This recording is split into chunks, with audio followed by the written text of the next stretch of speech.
Comme promis, votre chronique Afrique tout de suite.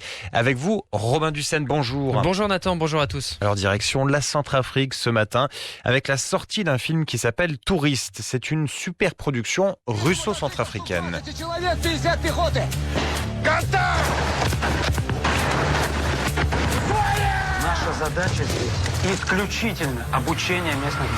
Des batailles violentes, des tirs de fusil d'assaut, des méchants rebelles qui combattent de courageux libérateurs.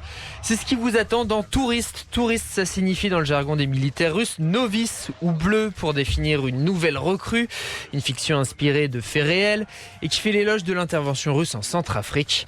Un blockbuster tourné juste avant la présidentielle de décembre 2020. Alors un film projeté en avant-première à Bangui, c'était à la mi-mai et qui est maintenant disponible, Robin, sur toutes les plateformes de diffusion russes. Le long métrage, le tout premier en RCA, a su trouver son public puisqu'il a été projeté en sango, l'une des langues officielles du pays, mais aussi en français et en russe. 95 minutes d'action et de propagande à la gloire des soldats de la Fédération engagés dans le pays. Des militaires qui, après avoir formé les forces armées centrafricaines, ont permis à eux seuls de repousser les rebelles.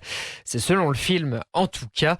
Les acteurs semblent en tout cas plutôt reconnaissants. On écoute Williams Wilfried lors de l'avant-première au stade 20 000 places de Bangui. Vive la RCA, vive nos FACA, vive le président Touadéra, vive Oura la Russie. Applaudissez pour les Russes. Les Russes qui sont nos amis, bien sûr. Les Russes qui sont nos amis, bien sûr. L'opération Séduction est en marche en République centrafricaine et semble aussi fonctionner auprès des officiels comme Aline Gisèle Pana, la ministre de la Culture. C'est un hymne au renforcement des liens de coopération et d'amitié entre le peuple de la République centrafricaine et celle de la Fédération de la Russie. L'allié russe a permis de reconquérir progressivement certaines parties du territoire naguère occupées par des forces nuisibles dont le seul objectif était de déstabiliser les institutions de la République. L'intervention russe saluée de toutes parts à entendre ces intervenants.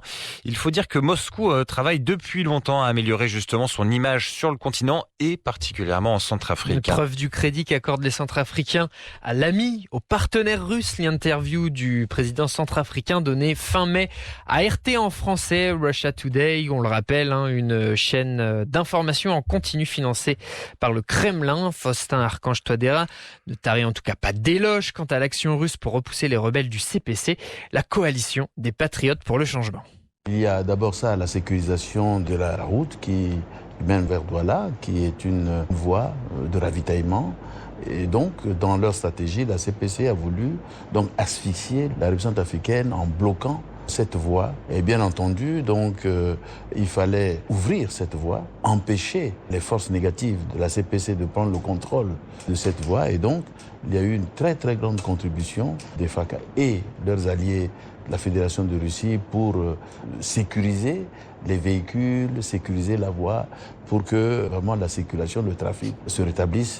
Et officiellement, Robin, il serait 600 soldats russes à stationner en Centrafrique actuellement. Des instructeurs non armés, précise quand même l'ambassadeur russe adjoint à l'ONU.